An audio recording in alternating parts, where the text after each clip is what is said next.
So we have the fab news that if nothing changes, we should be back in school all together next week, which is amazing. So because we finished our money topic last week, I don't want to start a new maths topic just now for then us to come back. I'd rather start it when we're all back together. So this week for maths, we're going to focus on doing some revision of some key concepts that are really important for the topics that we have got coming up for the rest of the year. So as I've talked about a few times, we will be covering fractions, decimals and percentages.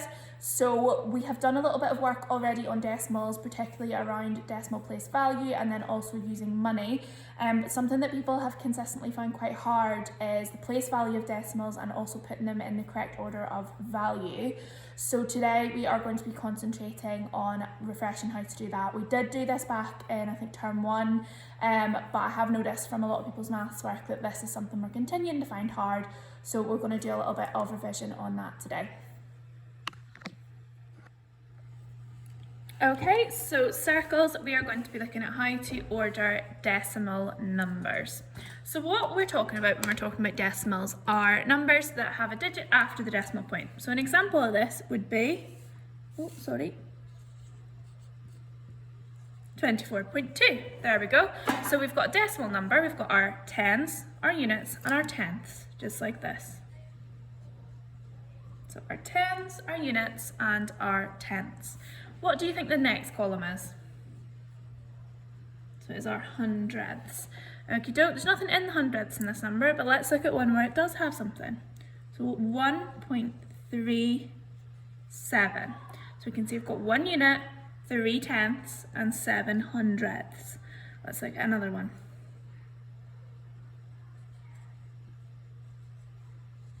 So we've got 9 units, 9 tenths, and 9 hundredths. So, what do we think out of those numbers is the largest? Which one do you think is the largest?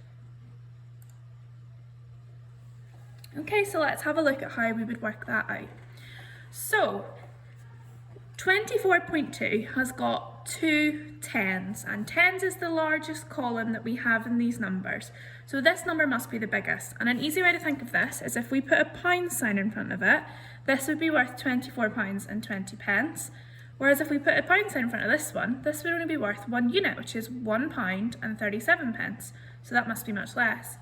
And then look at this one, we've got £9.99, so we know that this must be our biggest number.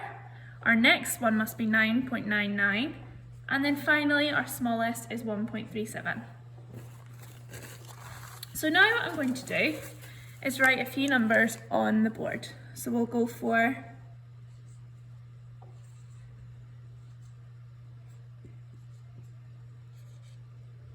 okay, and what I would like you to do now is pause me and work out the order of those numbers from smallest to largest. Okay, let's talk about how we would do that. So, we know that these ones have got 1s in the units column, and these have got 2s. So the ones with 1s must be smaller. So which one is smallest, 1.4 or 1.7? 4's in the tenths column, and 7's in the tenths column, and 4's smaller, so it must be the smallest one. After that, we've got 1.7.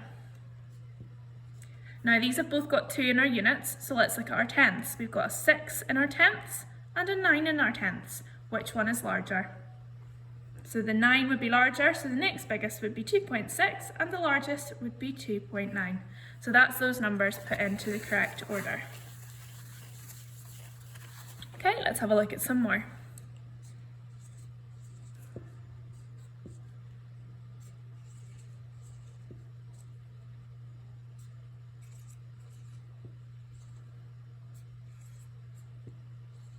Alright, so same thing, pause me and give those ones a go. Put them in order from smallest to largest.